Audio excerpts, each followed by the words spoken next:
There's a moment when you realize your family isn't who you thought they were.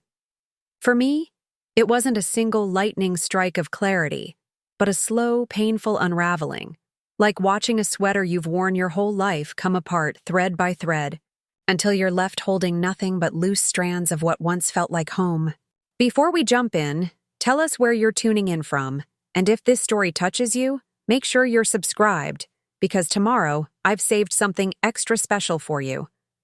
I never thought I'd be sitting here, alone in my downtown condo, staring at a family photo where everyone's smiling faces now feel like strangers. But when my brother chose his pregnant mistress over his wife and children, over all of us, the carefully constructed façade of the Mitchell family crumbled faster than one of his cheaply made development projects. The question I keep asking myself isn't whether we made the right choice in cutting ties, it's whether there was ever any other choice at all. Growing up in Portland's Laurelhurst neighborhood, the Mitchell name meant something. Our craftsman. House with its perfectly manicured lawn and my father's black Mercedes in the driveway were symbols of a success story that Richard Mitchell told at every dinner party. From a construction worker to the owner of Mitchell Properties, he'd say, clapping my brother Nathan on the shoulder. And soon, this empire will be in even more capable hands. I was always in the background of that particular family portrait. Not invisible, just adjacent. The daughter who excelled in school, who built a marketing career from scratch, who bought her own condo at 30 without a penny of family money. But in the Mitchell household, building something of your own wasn't as impressive as inheriting something built by someone else. "Emma's our independent one," my mother Claire would say, her voice holding a strange mix of pride and apology, as if my self-sufficiency was both commendable and slightly disappointing. I learned early that being self-reliant was my assigned role in the family, while Nathan was designated as the heir, the future, the golden child whose every stumble was cushioned by my parents' unconditional support. Still, we were family. Through the strained holiday dinners and the forced family photos at the annual Mitchell Properties Charity Gala, we maintained the appearance of unity. When Nathan married Megan in a lavish ceremony at the Portland Art Museum, I stood beside her as bridesmaid, genuinely hoping their marriage would be happier than our parents. When Thomas and Sophia were born, I embraced my role as the doting aunt who spoiled them with books instead of toys and took them hiking around Mount Hood, while their parents networked at country club events. For all our differences, I loved my brother. The Nathan who taught me to ride a bike when I was 6, who defended me against neighborhood bullies when I was 10, who snuck me into my first concert at 16, that Nathan was real. But somewhere, between college and taking over the family business, he changed.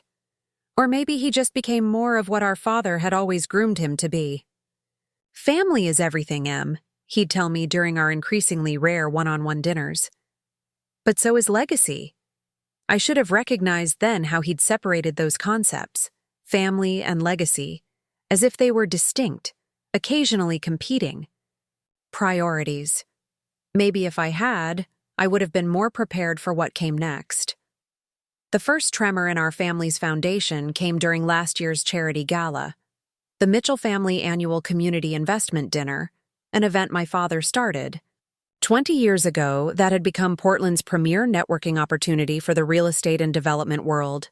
I'd been handling the marketing and PR for the event since graduating college, transforming it from a stuffy dinner into a media-worthy showcase that attracted local celebrities and politicians alike. I was checking on the table arrangements when I saw her, a young woman with caramel-colored hair, wearing an emerald dress that hugged her slender figure, standing too close to my brother in a corner of the ballroom. There was something in the way he leaned down to whisper in her ear, in the casual possessiveness of his hand against the small of her back, that made my stomach tighten. "Who's that with Nathan?" I asked Becca, my best friend and colleague who'd been helping me coordinate the event. Becca followed my gaze and frowned. "Some new project manager at Mitchell Properties, I think. Olivia something." "Where's Megan?" I scanned the room for my sister-in-law. "Home with Sophia. Apparently she has the flu." I nodded, trying to ignore the unease creeping up my spine. Nathan had always been flirtatious, another trait our father had casually encouraged as good for business. But this felt different. The way they moved in sync, the secretive smiles, the unnecessary touches. I knew what I was seeing, but I didn't want to name it. Later that night, after most guests had left and the staff was cleaning up, I found Nathan in our father's office, pouring himself a generous scotch. "Successful night," I said, leaning against the doorframe. "We raised almost double what we did last year." He raised his glass in acknowledgement. "Couldn't have done it without your marketing magic, Em." I stepped into the room, closing the door behind me. "Who's Olivia?" His expression didn't change, but I noticed how his knuckles whitened around the glass. "New acquisition manager. Dad hired her about 3 months ago. She seems friendly." Nathan set his glass down, his eyes meeting mine with a hardness I'd grown accustomed to in recent years. "Don't start, Emma." "Don't start what?" "I'm just making conversation about your new employee who seems very comfortable around her boss." He sighed, running a hand through his hair, a gesture so reminiscent of our father that it momentarily caught me off guard.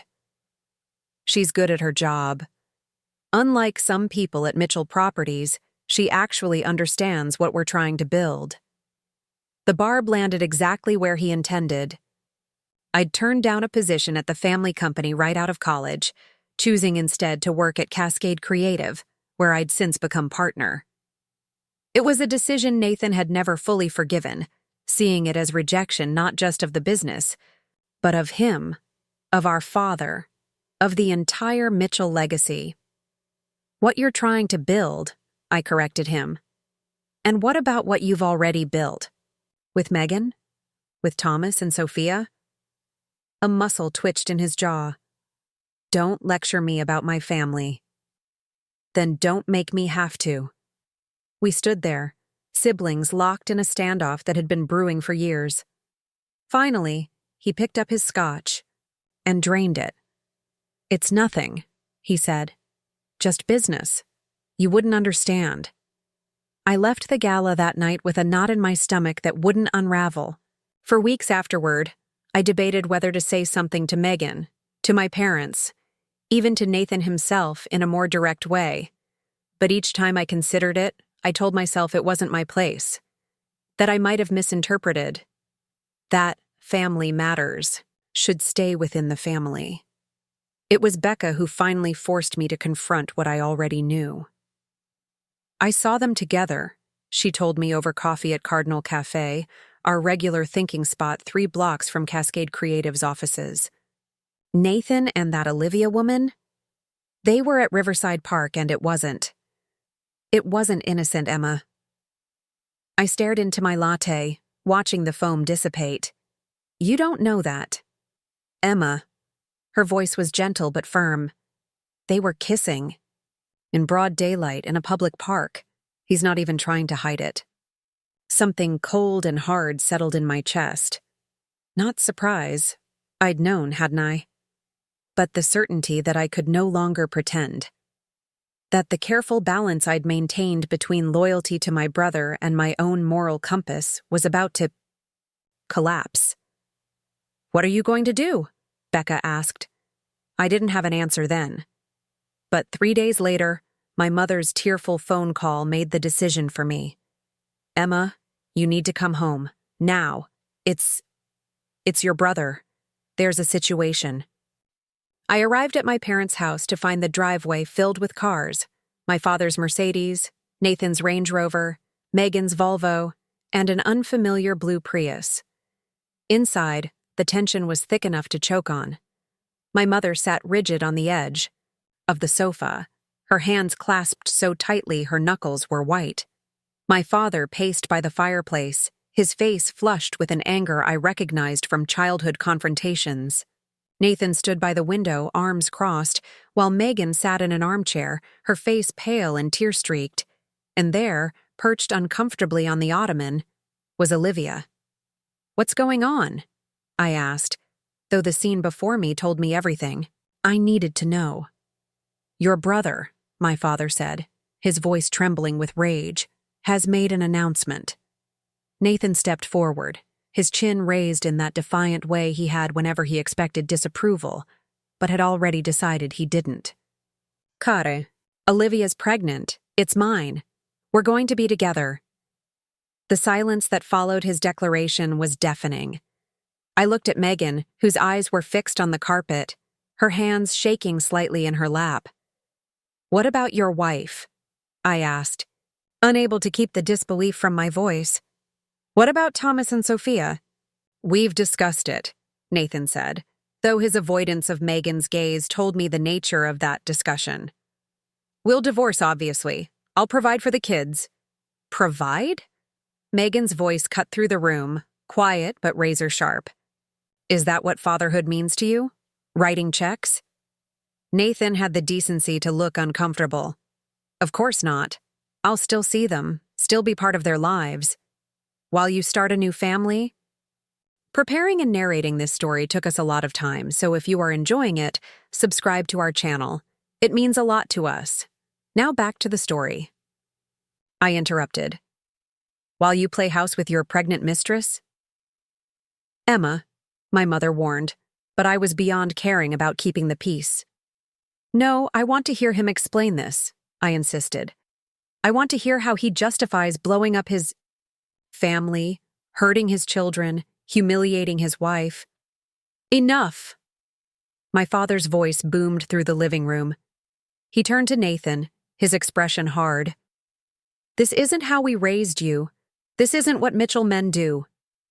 I almost laughed at the absurdity, as if the problem was not the affair, not the pregnancy, not the devastation caused to Megan and the children, but the potential damage to the Mitchell reputation.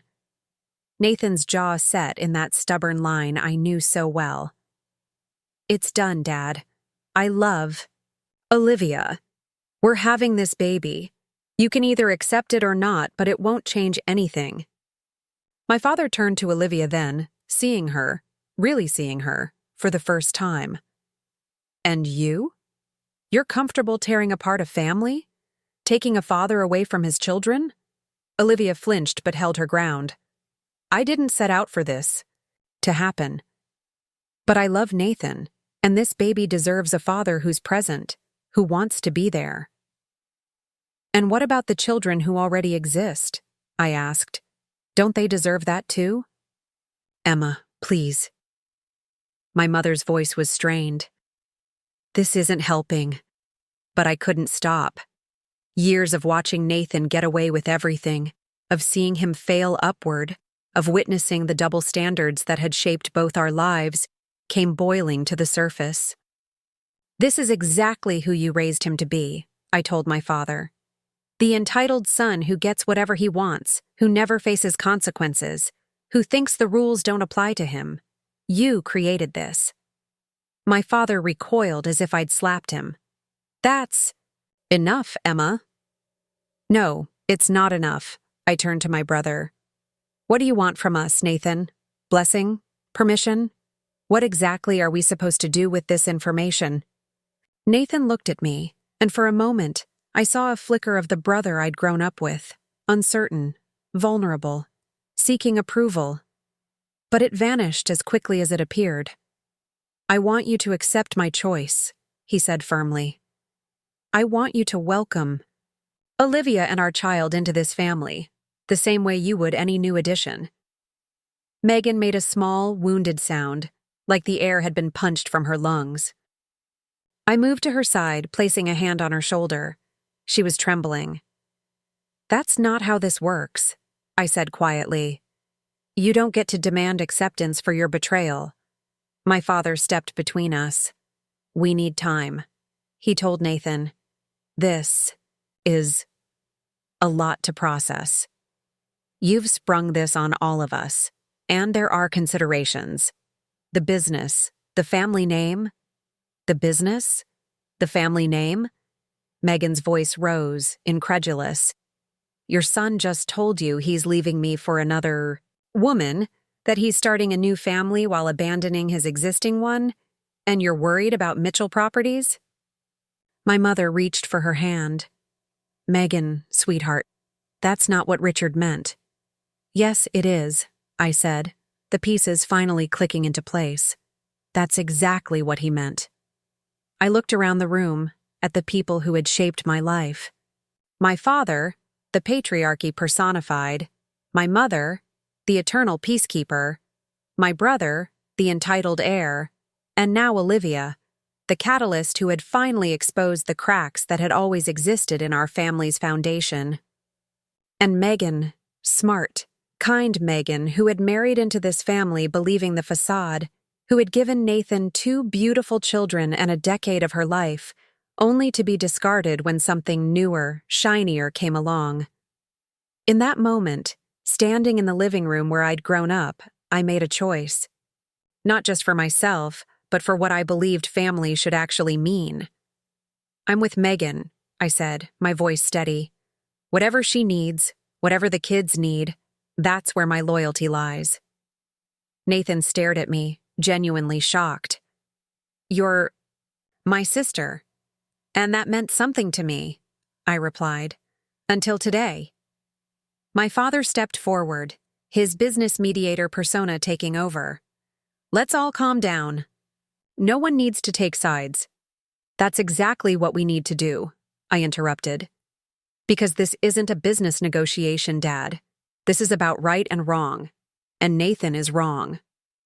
Olivia stood up, her hand instinctively moving to her still flat stomach. I understand this is difficult, but the baby is innocent, I finished for her. Yes, the baby is innocent, just like Thomas and Sophia are innocent.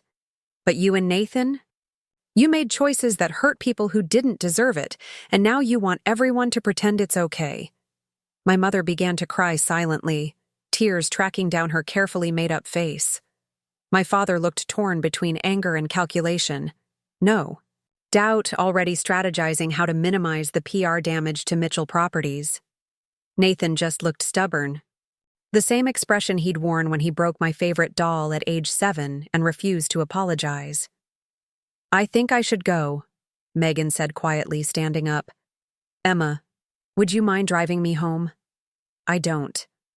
I don't think I should be behind the wheel right now. I nodded, grateful for the excuse to escape. As we headed for the door, my father called after us. This isn't over. We're family. We'll figure this out.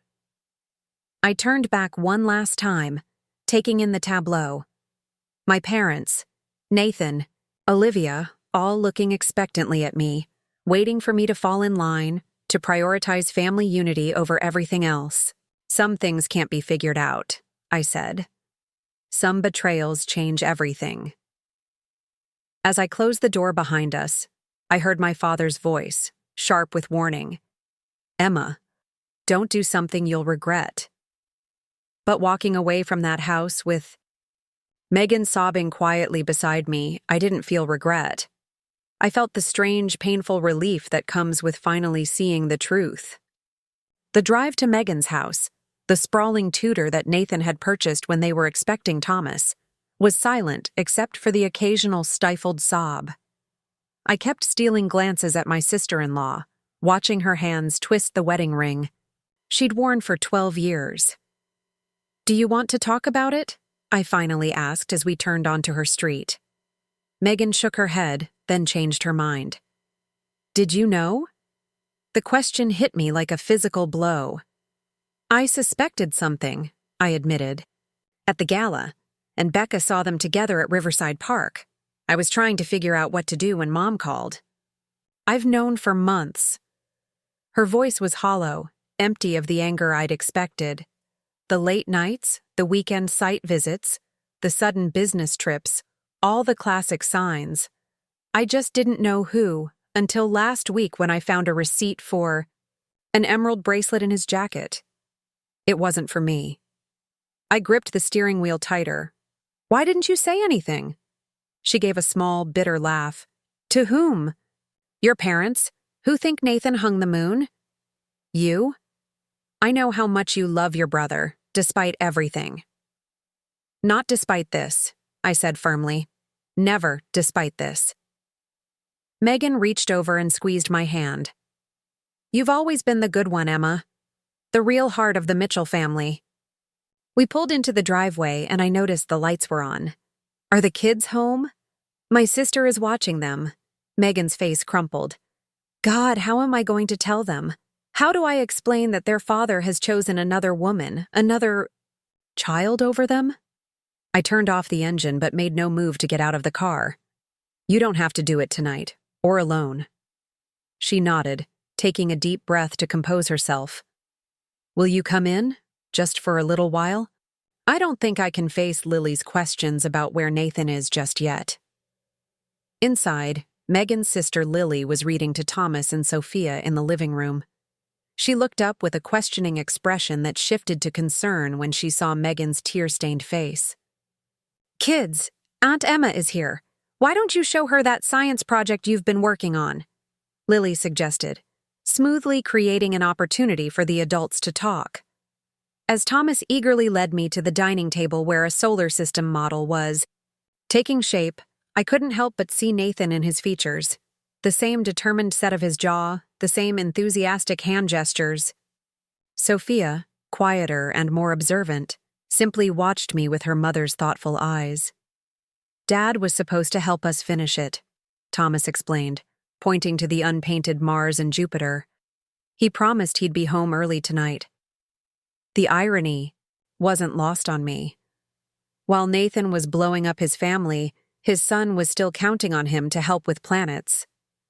Well, I'm no astronaut, but I've been known to wield a mean paintbrush, I offered. What do you say we tackle these together? While the kids and I worked on the solar system, I could hear the murmur of Megan and Lily's voices from the kitchen, occasionally punctuated by a sharp intake of breath or a muffled sob. By the time we'd finished painting and were debating whether Pluto deserved inclusion, Thomas argued passionately that it did. Lily appeared in the doorway. Bedtime, munchkins. School tomorrow. Thomas frowned. But Dad's not home yet. The look that passed between Lily and Megan was heartbreaking. Dad had to work late, Megan said, her voice remarkably steady. He'll see you tomorrow. Now, teeth brushed, pajamas on. Aunt Emma and I need to talk grown-up stuff. After the children were upstairs, the three of us sat at the kitchen table, mugs of tea growing cold in our hands. What are you going to do? Lily asked Megan. Megan stared into her tea as if it held answers. Divorce him, obviously. Call a lawyer in the morning. Figure out custody arrangements, financial settlements. She said it all mechanically, like reciting a to-do list, for someone else. You can move in with me and Jeff, Lily offered immediately. We have the space, and the kids love their cousins. Megan shook her head. This is their home. I won't uproot them when they're already losing their father. You're not losing me. We all startled at Nathan's voice from the doorway. He stood there, keys in hand, looking both defiant and uncertain. How did you get in? Megan asked flatly. I still live here. It's still my house. I stood up so quickly my chair scraped against the floor. You forfeited any right to call. This your home the moment you decided to start a new family elsewhere. Nathan's eyes narrowed. This is between Megan and me, Emma. You need to stay out of it. Like hell I will. Lily also rose, moving protectively closer to Megan. The children are sleeping. If you're going to fight, take it outside. Nathan ran a hand through his hair, that familiar gesture that now made my skin crawl. I'm not here to fight. I just want to talk to my wife, alone. Ex-wife, Megan corrected, speaking for the first time since he'd entered. And anything you have to say, you can say in front of Emma and Lily. For a moment, he looked like he might argue, but something in Megan's expression stopped him. He pulled out a chair and sat down, maintaining a careful distance from the rest of us. I know you're angry. Angry doesn't begin to cover it, Megan interrupted, tried devastated, betrayed, disgusted. Nathan had the grace to look ashamed, if only momentarily. "I never meant to hurt you." "And yet here we are," I muttered. He shot me a warning look before turning back to Megan. "I want to make this as painless as possible, for the kids' sake." Megan laughed, a harsh sound with no humor in it. "Painless? You're leaving me for your pregnant mistress. You're giving Thomas and Sophia a half-sibling? They'll be forced to watch you raise while you drop in and out of their lives whenever it's convenient." "There is no painless here, Nathan. I'm still their father," he insisted. "Nothing changes that." "Everything has changed," Megan said, her voice breaking. "Everything." Nathan leaned forward, his expression earnest in that way that had always charmed clients and bankers. "I'll be generous in the settlement. The house, child support, alimony, whatever you need. I don't want to fight about money." I couldn't help myself. "How magnanimous of you to compensate the family you're abandoning." His face hardened. "You really need to mind your own business, Emma." "She is minding her business," Lily interjected. "Family is her business. Unlike you, she understands what that word actually means." Nathan stood up abruptly. "I didn't come here to be ganged up on. Megan, call me when you're ready to discuss this rationally, or have your lawyer contact mine." As he turned to leave, Megan's quiet voice stopped him. "Were you ever going to tell me? Or were you just going to wait until she started showing?" He paused, his back to us. "I was trying to find the right time." "There is no right time to tell someone you've built a life with that you're throwing it away," I said. Nathan turned, his expression a strange mix of anger and something that might have been regret. "I'm not expecting any of you to understand right now, but someday, I hope you'll see that this was the only way forward." After he left, the three of us sat in silence until Lily whispered, "What an absolute bastard." Megan burst into tears. Then, real ones. Not the quiet, dignified weeping from earlier, but deep, body-racking sobs that seemed to come from someplace primal inside her. Lily and I moved to either side, holding her as she finally allowed herself to break. Later that night, after Lily had gone home and Megan had cried herself into fitful sleep on the couch, I sat in the darkened kitchen making calls. To my closest friend in real estate law. To the family therapist I knew through Cascade Creative's wellness program. To Becca, who listened without judgment as I poured out the whole sordid story. "What are you going to do about your parents?" she asked finally. I stared out the window at the moonlit garden where Thomas and Sophia played on weekends. "I don't know yet. Dad's first instinct will be to protect the business, the Mitchell name. Mom will try to keep the peace, find some way to accept the my. Unacceptable. They'll probably expect me to do the same." "And will you?" The question hung in the air, weighted with all the years I'd compromised, smoothed things over, accepted the family dynamics that had always privileged Nathan's needs and wants above all else. "No," I said finally. "Not this time." My phone buzzed with a text from my father. "Family meeting tomorrow, 10 a.m. at the office. Non-negotiable." The Mitchell Properties office occupied the top 2 floors of a downtown building with views of the Willamette River. I'd helped design the space years ago, one of my first projects after joining Cascade Creative. Modern but warm, it projected exactly the image my father wanted. Successful, established, but not ostentatious. Portland money, not California money, as he liked to say. When I arrived the next morning, the receptionist, who'd known me since I was in high school, gave me a sympathetic smile that told me news had already spread. "They're in the conference room," she said quietly. All of them. All of them, as it turned out, included Nathan and Olivia.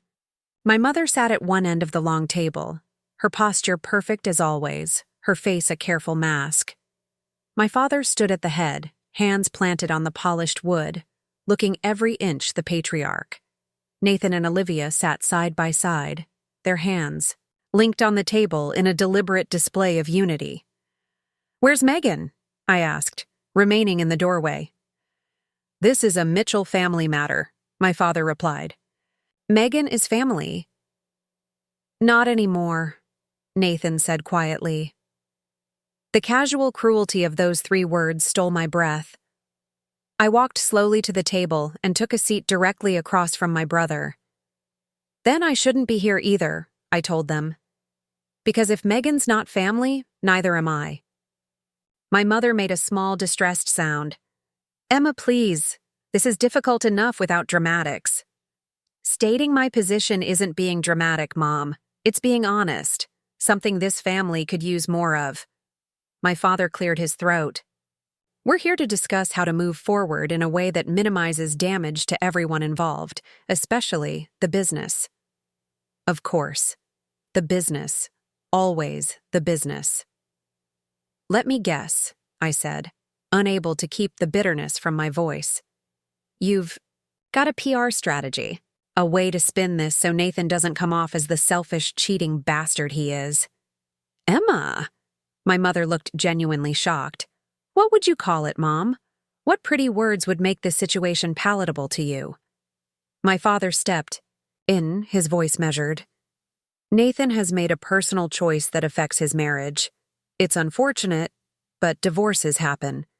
Our concern now is ensuring that Mitchell Properties doesn't suffer, that our clients and partners don't lose confidence in us because of personal matters." "Personal matters," I repeated. "Is that what we're calling it when someone abandons their wife and children for their pregnant employee?" Nathan leaned forward. "I'm not abandoning my children. I will always be their father. A father who lives with another woman and her baby. A father who breaks promises, who teaches them that commitment means nothing, that family is disposable." "That's unfair," Olivia spoke up for the first time, her voice surprisingly steady. "Nathan loves Thomas and Sophia. This isn't about loving them less. It's about following his heart." I stared at her, momentarily speechless at the sheer, self-serving romanticism of her framing. Following his heart? Did you practice that line, or does it come naturally to justify home-wrecking?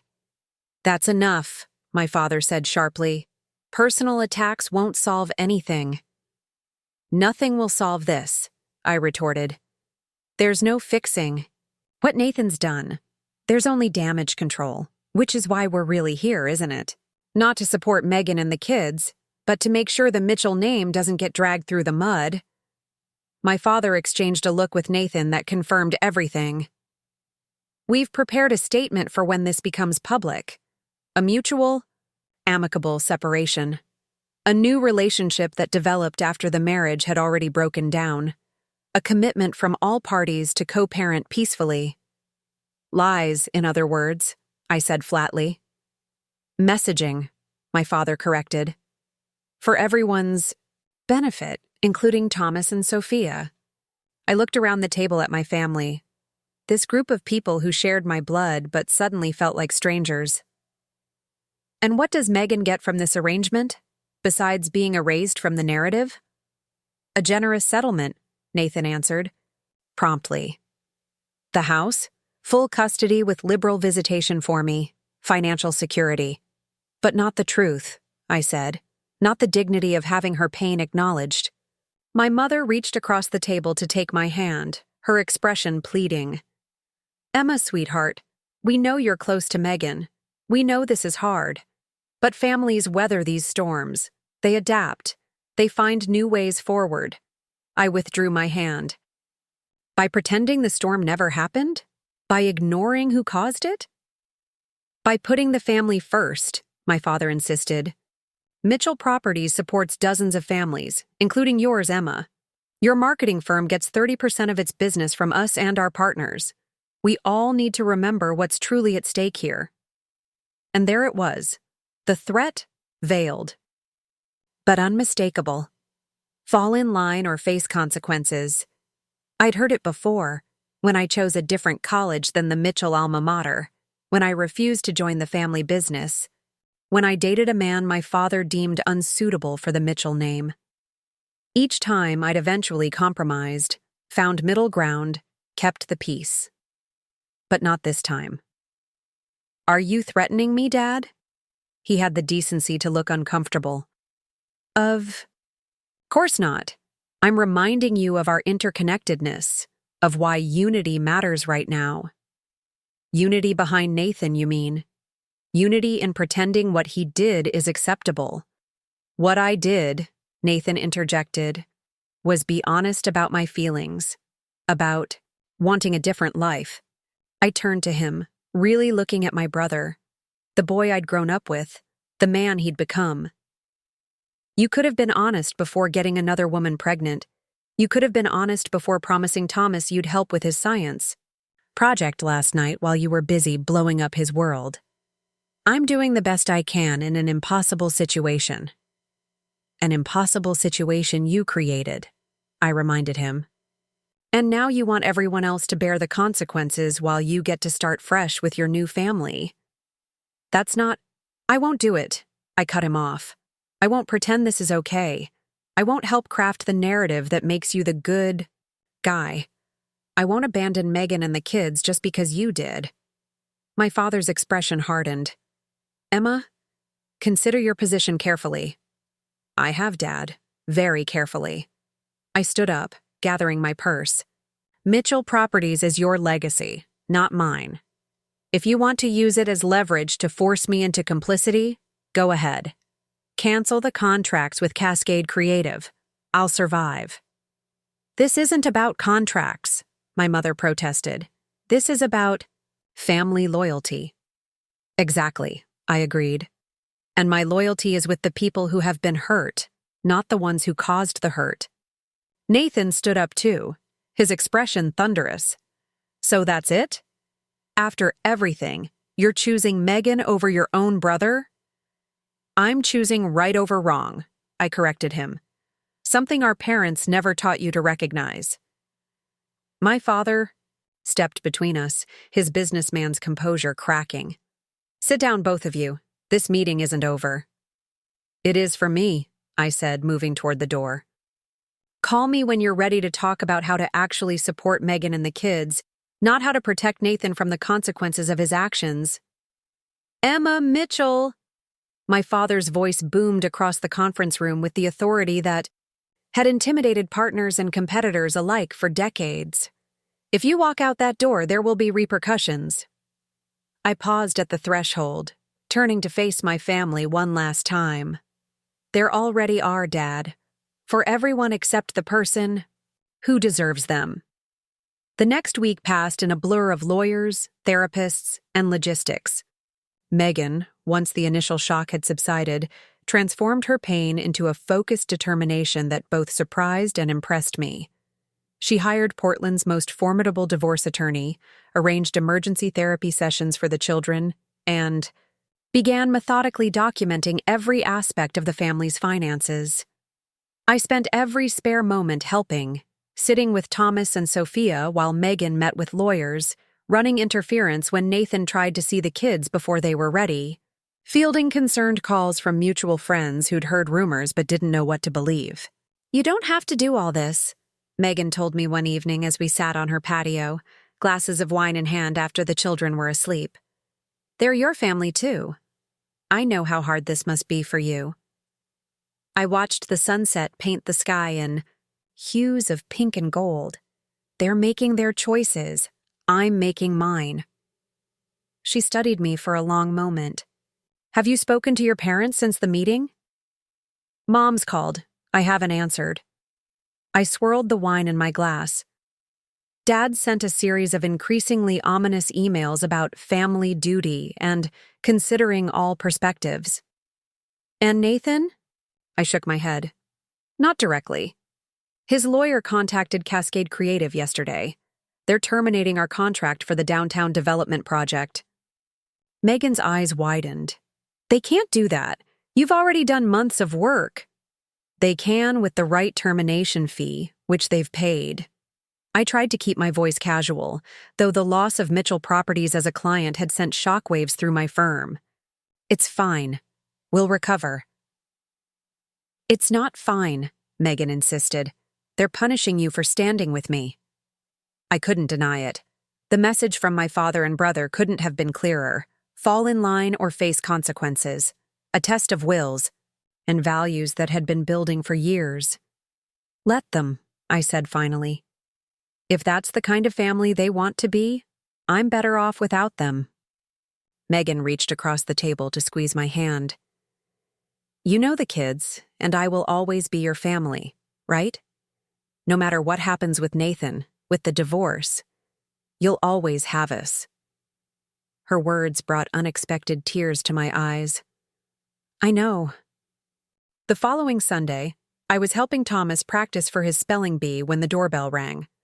Megan, who'd been sorting through photo albums in preparation for a mediation session, gave me a questioning look. "Expecting someone?" I shook my head. "Maybe Lily?" When Megan opened the door, my mother stood on the porch, looking smaller and older than I remembered. She clutched her handbag with white-knuckled hands. "Claire," Megan said, her voice carefully neutral, "this is unexpected." "I need to speak with my daughter," my mother replied, peering around Megan to where I stood in the hallway. "I'll be in the backyard with Thomas," Megan told me, giving my arm a supportive squeeze as she passed. My mother stepped inside hesitantly, as if entering foreign territory, though she'd been to this house countless times for birthdays, holidays, Sunday dinners. I led her to the living room, where we sat on opposite ends of the sofa. "How are you, Mom?" She smoothed imaginary wrinkles from her skirt. "I've been better. The situation, it's taking a toll on everyone." I waited, suspecting she hadn't. "Come just to share that observation. Your father is beside himself," she continued when I didn't respond. "The board is asking questions. Partners are calling. People talk, you know, especially in this city. I'm aware." She looked around. The living room, her gaze lingering on the family photos that still included Nathan. "How are they? The children?" Confused, hurt, angry. All the things you'd expect when your father chooses another family over you. My mother winced. "It's not that simple, Emma." "It really is, Mom. From their perspective, it's exactly that simple." She sighed, reaching into her purse to extract an envelope. "Your father wanted me to give you this." I accepted it warily. "What is it?" "An opportunity to reconsider your position." I opened the envelope to find a check for an amount that made my breath catch, enough to cover the lost revenue from Mitchell Properties and then some, along with a typed letter outlining conditions for what my father called family reconciliation. I would agree to attend family functions, including events where Olivia would be present. I would make no public statements about Nathan's divorce or new relationship. I would cease interfering in Nathan's relationship with his children. In exchange, Mitchell Properties would reinstate its contracts with Cascade Creative, and my father would establish a separate trust for Thomas and Sophia's education. I read it twice, then carefully refolded the letter and returned it to the envelope, along with the check. "No," I said simply, handing it back to her. My mother didn't take it. "Emma, be reasonable. Your father is offering a compromise." "This isn't a compromise. It's a bribe wrapped in a gag order." "It's a path back to family harmony." I laughed, the sound hollow even to my own ears. "Harmony built on silence and pretense isn't harmony, Mom. It's compliance." "And your alternative?" she challenged, a rare flash of fire in her eyes. "Permanent estrangement? Forcing everyone to choose sides? Depriving Thomas and Sophia of their grandparents, their extended family?" The accusation stung, as she'd intended. It too. I'm not the one depriving anyone of anything. I'm not the one who broke this family. But you're the one refusing to help mend it. I stood up, needing physical distance from her manipulative logic. There's no mending without accountability, Mom. without acknowledgement of the harm done. Nathan has acknowledged. Nathan has justified, I corrected her. Dad has enabled. You have excused. No one has actually taken responsibility. My mother rose too, her composure slipping. What do you want, Emma? For Nathan to wear a scarlet letter? For your father and me to disown our son? For Olivia's baby to be born into rejection and judgment? I want the truth to matter, I said quietly. I want Megan's pain to matter. I want Thomas and Sophia to see that loyalty means something, that actions have consequences, that being a Mitchell doesn't make you immune to basic human decency. We stood facing each other, the generational divide between us never more apparent. My mother, raised to preserve family at all costs, to smooth over unpleasantness, to prioritize appearance over authenticity, and me, unwilling to accept those compromises any longer. Your father won't offer again, she said finally. I'm not asking him to. She picked up her handbag, a signal that she'd said what she'd come to say. I hope you don't come to regret this stance, Emma. Family is irreplaceable. As I walked her to the door, a thought occurred to me. Have you spent any time with Megan since this happened? With the kids? My mother looked startled by the question. No. It wouldn't be appropriate given the circumstances. The circumstances being that your son betrayed them? Why would that make it inappropriate for you to support them? She fumbled for words, finally settling on, It's complicated. It's really not. You've chosen Nathan, just like Dad has. Just like you always have. I opened the door. You're right. But don't pretend it's the only choice, or that my choice to stand with the people who were wronged is somehow less valid. After she left, I stood on the porch, watching her drive away, the envelope with my father's offer still in my hand. I felt a presence behind me and turned to find Thomas watching me, his face solemn. Was that Grandma? He asked. I nodded. Yes, buddy. She came to talk to me about some grown-up stuff. He was quiet for a moment, processing this. Is she mad at us too? Like Dad is? My heart broke all over again. Your dad isn't mad at you, Thomas, and neither is Grandma. Then why don't they come see us anymore? I crouched down to his level, searching for words that would comfort without lying. Sometimes adults make choices that are hard to understand. It doesn't mean they don't love you, it just means they're figuring things out. He nodded, his expression far too serious for a 12-year-old. Like how Dad is figuring out his new family with that lady. Something like that, I managed. Thomas studied me with eyes that saw too much. Are you going to leave us too? To go back to your real family? I pulled him into a fierce hug, fighting back tears. Never, I promised. You and your mom and Sophia are my real family too, and I'm not going anywhere. Over his shoulder, I saw Megan standing in the doorway, silent tears tracking down her face. In that moment, I knew with absolute certainty that I'd made the right choice, the only choice I could live with. I tore my father's letter in half, then in quarters, letting the pieces scatter in the spring breeze. Some bridges, once burned, weren't meant to be rebuilt. Some choices defined who you were more clearly than any family name ever could. The headline in Portland Business Weekly hit newsstands on a rainy Tuesday morning. Mitchell Properties heir embroiled in scandal as a family empire shows cracks. I discovered it when a sympathetic colleague texted me a photo before I'd even had my first cup of coffee. Beneath the headline was a photo of Nathan leaving Mitchell Properties with Olivia, her hand protectively placed over her now visible pregnancy.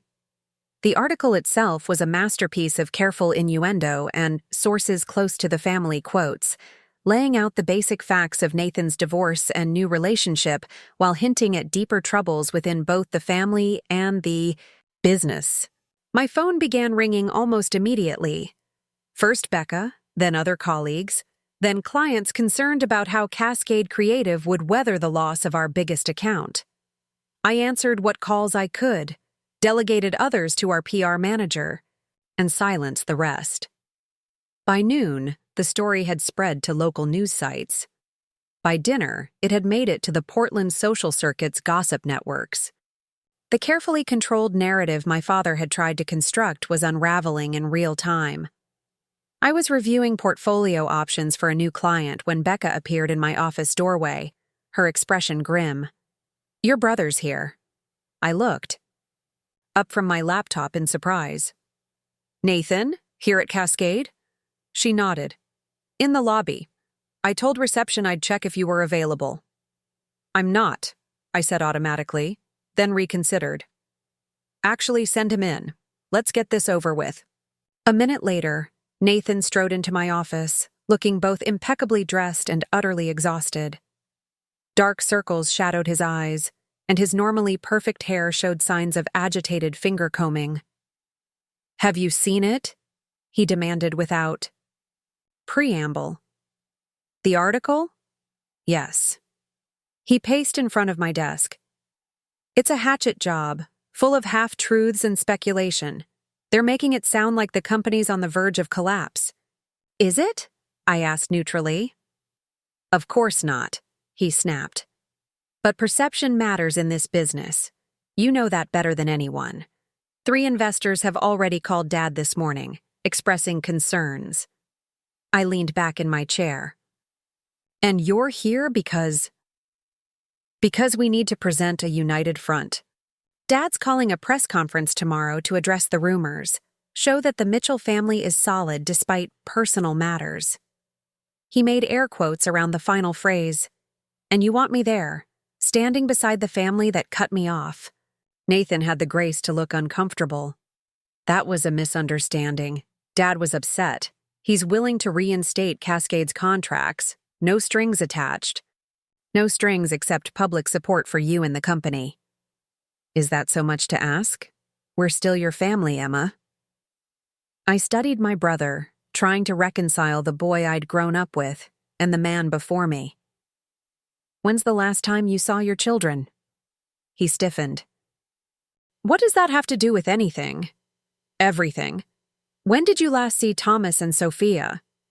"Megan's making it difficult," he hedged. "Her lawyer suggested we keep contact minimal until the custody arrangement is finalized."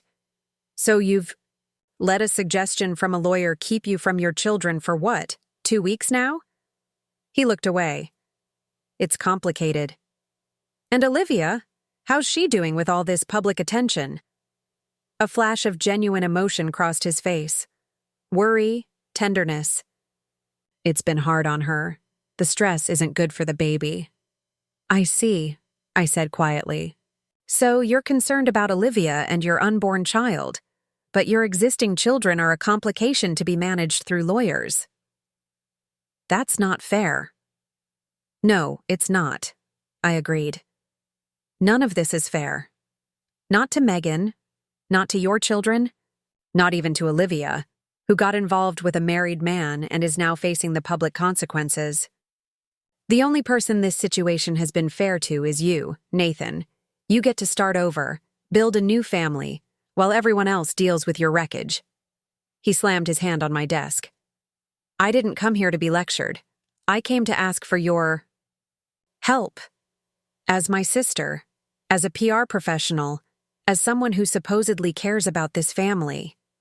I do care. That's why I won't help you sweep this under the rug." I stood up, meeting his height. "If you want to improve the Mitchell family image, try being a better father to the children you already have. Try acknowledging the pain you've caused instead of hiding behind lawyers and press conferences." "So that's a no." "That's a no." He turned to leave, then paused at the door. "Dad was right about you. Always on your moral high horse, always thinking you know better than everyone else. For someone so concerned with family loyalty, you've been awfully quick to turn your back on your own." The irony was so thick I almost laughed. "That's rich coming from you." "Olivia's having a girl," he said abruptly. We found out last week. Your niece. But I guess you don't care about that either. The unexpected news hit me like a physical blow. A niece. Another child in this fractured family, innocent of the circumstances of her conception. Congratulations, I said, my voice softer than I intended. I hope you're a better father to her than you've been to Thomas and Sophia lately. After he left, I sat at my desk for a long time, staring out at the Portland skyline through the spring rain. A girl. A new Mitchell. Another life entangled in this mess. Whatever my feelings about Nathan and Olivia, the child deserved none of my anger or judgment. I was still lost in thought when Becca returned, closing the door behind her. That looked intense, she observed. Nathan wants me at a family press conference tomorrow, standing united behind Mitchell Properties and, by extension, him. And you said no. I nodded. I said no. Becca sat in the chair Nathan had vacated. Emma, we need to talk about the business implications of all this. We've lost 3 other clients this week, all with ties to Mitchell Properties. My stomach dropped. Which ones? Riverfront Development, Hawthorne District Renovation, and Summit Investments just called to postpone their campaign launch. I closed my eyes briefly. Nearly 40% of our revenue, gone in a matter of days. My father's influence in Portland's business community ran deep, and he was clearly using it. We'll recover, I said with more confidence than I felt. We're the best creative firm in the city. Other clients will come. We've got enough runway for maybe 4 months, Becca said bluntly. After that, we start laying people off. The reality of what my stance against my family might cost wasn't just personal anymore. Cascade Creative employed 27 people, all of whom depended on their paychecks to support themselves and their families. I'll figure something out, I promised, though I had no idea what that might be. Later that evening, I arrived at Megan's to find her sitting at the kitchen counter with a glass of red wine and the same Portland Business Weekly spread before her. You've seen it, I said unnecessarily. Hard to miss. She took a sip of wine. Sophia's friend's mother called today to express her sympathy and get the real story. And I winced. I'm sorry. Don't be. It was inevitable. She pushed the magazine away. Nathan called. He wants to see the kids this weekend. Are you okay with that? It doesn't matter if I'm okay with it. They're his children, too. She sounded exhausted. Thomas wants to go. Sophia says she doesn't, but I think she's just afraid of upsetting me. I sat beside her at the counter. You're an amazing mother, you know that? Putting them first despite everything. She gave me a wan smile. Sometimes I fantasize about being petty and vindictive, about using the kids as weapons the way some divorced parents do. But they deserve better than that, even if Nathan doesn't. We sat in companionable silence for a while, the rain pattering against the windows, the house quiet with the children already in bed. He's having a girl, I said finally, with Olivia. Megan's hand tightened around her wine glass, but her voice remained steady. I figured it would be a girl. The universe has a twisted sense of humor like that. Are you going to tell Thomas and Sophia about the baby? Eventually, when they're ready. She refilled her glass and offered me the bottle. Did you know I always wanted a daughter? Before Sophia, I mean. I lost a baby between Thomas and her. A girl. I didn't know that, I said softly. I'm so sorry. Nathan was different then, supportive, present. He held me through it all. Her eyes grew distant. Sometimes I wonder if that's when things started to change. After the loss, after Sophia was born, like something in him broke and never quite healed right. I'd never considered that Nathan's betrayal might have roots in something so profound. It didn't excuse his actions, but it contextualized them in a way I hadn't previously understood. Have you ever asked him about it? Megan shook her head. What would be the point now? It wouldn't change anything. She took another sip of wine. Did I tell you I got a job offer? The abrupt change of subject took me by surprise. No, you didn't. That's wonderful. Before marrying Nathan, Megan had been an accomplished landscape architect. She'd put her career on hold when Thomas was born, taking only occasional consultation work over the years. Crawford Environmental Design. They want me to lead their residential division. Megan, that's perfect for you. She nodded, a genuine smile breaking through her melancholy. It feels right. Getting back to work, being financially independent, not relying on Nathan's support payments or the divorce settlement. When would you start? Next month, if I accept. They're flexible about hours because of the kids. She twisted her wine glass stem between her fingers. I've been thinking about the house, too. About selling it. Really? But you love this house. I loved it as our family home, she corrected. Now it just feels too big, too full of memories, too much to maintain on my own. She looked around the kitchen where we'd shared countless family meals. Plus, it was Nathan's choice, not mine.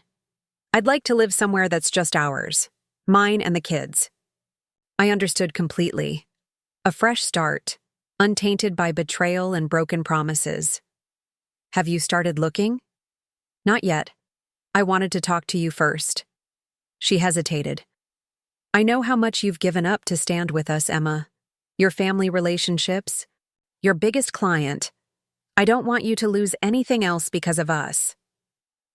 I haven't lost anything that matters, I assured her. Family isn't about blood or names. It's about who shows up, who stays, who puts love above everything else. Megan reached for my hand, squeezing it tightly. You've shown up every day since this happened. I don't know how I would have survived without you. You would have, I said with absolute certainty. You're the strongest person I know. The press conference I'd refused to attend was broadcast on local news the following day. My father, Nathan, and my mother stood shoulder to shoulder behind a podium emblazoned with the Mitchell Properties logo. Olivia was noticeably absent. Richard Mitchell spoke with the practiced confidence of a man accustomed to controlling narratives.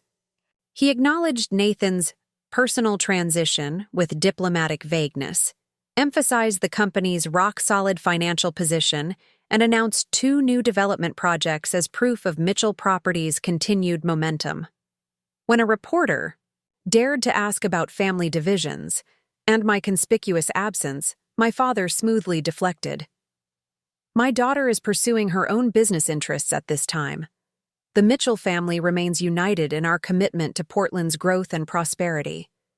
It was masterfully done, if fundamentally dishonest. No mention of Megan or the children. No acknowledgement of the pain caused or the trust broken.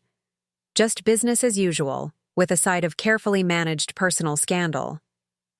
I watched the broadcast from my office, feeling strangely detached, as if observing a play about characters who resembled people I once knew.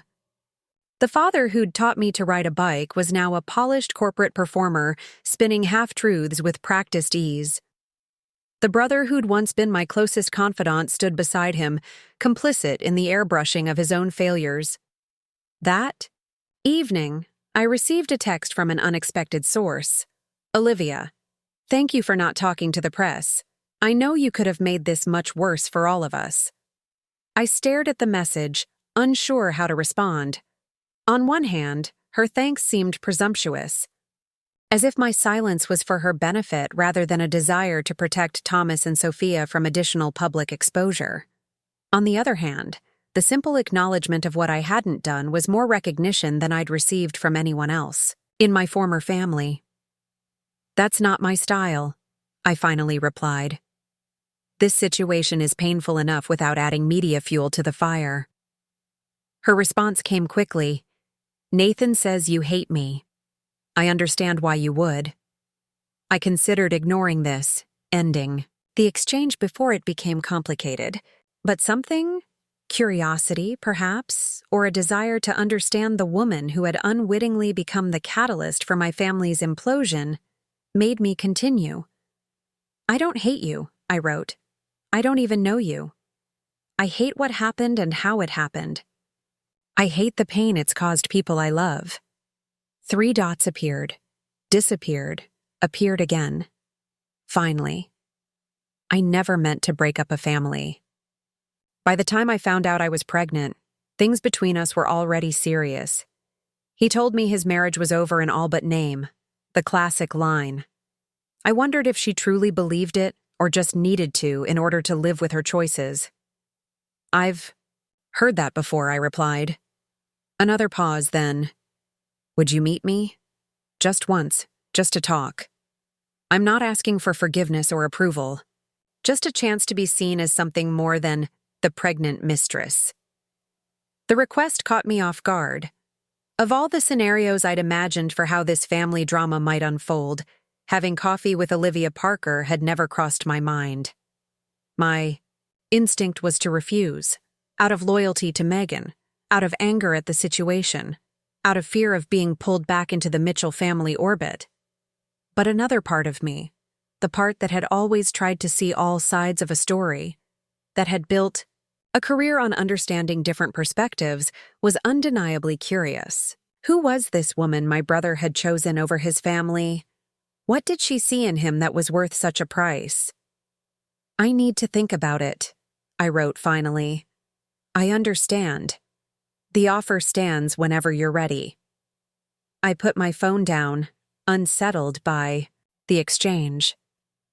Meeting Olivia felt like a betrayal of Megan. Not meeting her felt like refusing to acknowledge a reality that wasn't going away. The baby, my niece, would be born in a few months.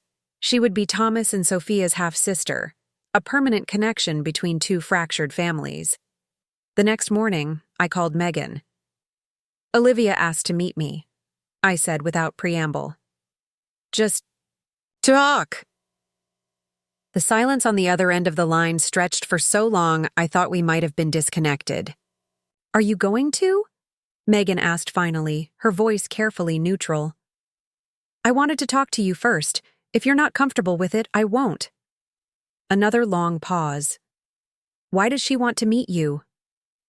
"She says she wants me to see her as something more than the pregnant mistress." Her words, not mine. Megan made a sound that might have been a laugh or a sigh. Ironic, considering that's exactly what she is. "I know. But you're curious." I didn't deny it. "She's going to be in our lives in some way, through the kids, through Nathan. And she's carrying my niece." "You don't need my permission, Emma."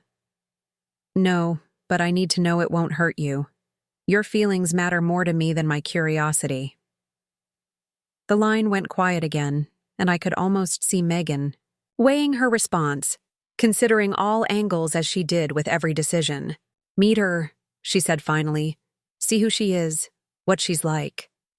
"A beat then. Tell me afterward." We arranged to meet at a small coffee shop in the Pearl District, far from both Mitchell properties and the neighborhoods where Nathan and Megan lived. Neutral territory. I arrived early, choosing a table in the corner with a clear view of the door. Olivia entered at precisely 10 a.m., scanning the room until she spotted me. She wore a simple navy maternity dress that accentuated her 5-month pregnancy, her caramel hair pulled back in a neat ponytail. Up close, she looked younger than I'd remembered from the gala, barely 30. "Thank you for meeting me," she said, sliding into the seat across from me. "I wasn't sure you would." "Neither was I admitted. A barista approached, and Olivia ordered herbal tea. I noticed she didn't wear any jewelry except small pearl earrings. No flashy gifts from Nathan, at least not on display. Once we were alone again, an awkward silence fell between us. What exactly did one say to the woman who was having a baby with your married brother? "How are you feeling?" I asked finally, gesturing vaguely toward her bump. "Physically? Fine." The morning sickness passed. Now I'm just... She placed a hand on her stomach. Growing. And emotionally? Her eyes met mine directly. Complicated. Happy about the baby. Stressed about the circumstances. Guilty about the pain caused. Angry about being reduced to a stereotype. She paused. Afraid of raising my daughter in a family that might always see her as the product of something shameful. Her honesty surprised me. I'd expected defensiveness, perhaps rehearsed justifications for her relationship with Nathan. Not this raw acknowledgement of the situation's complexity. "You must hate me," she said when I didn't immediately respond. "I told you before, I don't hate you. I don't even know you. But you blame me." I considered this carefully. I blame Nathan more. He's the one who broke vows, who had existing responsibilities. But you knew he was married. She didn't deny it. He told me things were over with Megan in all but name, that they'd been living separate lives for years, staying together for the children and appearances. The familiar excuse again. And you believed him? I wanted to. A flicker of self-awareness crossed her face. Maybe I should have questioned it more, asked why, if his marriage was so dead, he hadn't actually ended it before starting something with me. Maybe, I agreed. She stirred her tea slowly. I didn't plan to get pregnant. We were careful, but when it happened... She trailed off, then tried again. I've always wanted children. I'm 34. The timing wasn't ideal, but the fact that it was Nathan's baby felt right, somehow, like it was meant to be. I bit back a comment about what this meant to be moment had cost others. And now, with all the fallout, the press, the family drama, does it still feel right? She met my gaze steadily. The situation is a mess. I hate how it's happened, how people have been hurt. But the baby? My daughter? Yes, she still feels right. Despite myself, I felt a grudging respect for her conviction. She wasn't running from the consequences of her choices, wasn't pretending the situation was simpler or cleaner than it was. "Why did you want to meet me?" I asked. "Really?" "Because you're the only Mitchell who hasn't either welcomed me as Nathan's savior from an unhappy marriage or rejected me as the villain who destroyed a family." She leaned forward. "You seem to be the only one seeing the whole picture, not just the convenient parts." It was a surprisingly perceptive observation. "And what do you hope to gain from that?" "Not gain, understand." She hesitated. "Nathan talks about you, about how different you are from the rest of the family, how you've always charted your own course. And now that course has led me away from them." "Because of me," she acknowledged. "Because of us. Because of choices," I corrected. "Nathan's, my parents', mine." We fell silent as the barista brought our drinks. I studied Olivia over the rim of my coffee cup, trying to see beyond my preconceptions. She was intelligent, articulate, seemingly self-aware about her role in this mess. Not the home-wrecking temptress I'd initially imagined, but not an innocent, victim of circumstance either. "Nathan says you're close with Thomas and Sophia," she said, changing the subject. "That you've been there for them through all this. Someone needed to be." She flinched slightly at the implied criticism. "I want you to know that I'll never try to replace their mother, or compete with her, or speak ill of her to them." "Good," I said firmly. "Because Megan is a remarkable woman and an excellent mother who didn't deserve any of this." "I know." Olivia looked down at her tea. "If there had been any other way?" "There's always another way," I said. "Nathan could have ended his marriage before starting a relationship with you. You could have insisted on that. Everyone had choices." She nodded slowly. "You're right. We took the easy way, not the right way." She placed a hand on her stomach again, a protective gesture, I can't undo what's happened, but I can try to do better going forward, for her sake, if nothing else. Despite all my reservations, I found myself believing her. Whether that belief was warranted remained to be seen, but her apparent sincerity was convincing. "Can I ask you something?" she said after another silence. "You can ask." "Nathan says his parents have always favored him, given him more chances, more support, more forgiveness. Is that true?" I almost laughed at the unexpectedness of the question. "Yes, absolutely true." "And that bothers you?" "It used to. Now, I see it more clearly for what it was, a disservice to him as much as to me. They never required him to develop resilience or accountability because they were always there to smooth his path." I took a sip of my coffee. I had to build my own safety nets. He never did.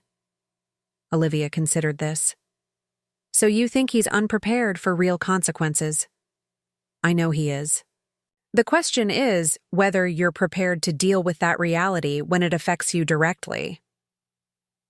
She didn't answer immediately, which I found oddly reassuring. At least she was thinking about it, not rushing to defend him. "I love him," she said finally. "But I'm not blind to his flaws. This mess we've created, I've seen sides of him I'm not entirely comfortable with. The way he's handled things with Megan, with the children." She trailed off. "That's who he is," I said gently. "The person who does difficult things in the easiest possible way for himself." Something shifted in her expression. A recognition, perhaps, or the confirmation of a fear she'd been trying to ignore. "Why are you telling me this?" she asked. "Wouldn't it be in your interest, in Megan's interest, for my relationship with Nathan to fail?" "Maybe," I acknowledged. "But there's an innocent child involved now. Your daughter deserves parents who see each other clearly, who build something honest together." I paused. "And Thomas and Sophia deserve a stepmother who understands who their father really is, not who he pretends to be." Our conversation lasted another hour, meandering through topics both trivial and profound. I learned that Olivia had grown up in Eugene, studied environmental design at the University of Oregon, and come to Portland 5 years ago for a job at a sustainability consultancy. She'd met Nathan when Mitchell Properties contracted her firm for their eco-friendly housing development, a project that, ironically, Megan had initially consulted on before family obligations pulled her away. By the time we parted, I felt I had a more complete picture of the woman who had, willingly or not, become the catalyst for my family's transformation. Not a villain, not a victim, but a complex person who had made questionable choices for understandable reasons. I didn't particularly like her, but I no longer saw her as an abstraction, the pregnant mistress, but as Olivia Parker, soon-to-be mother of my niece.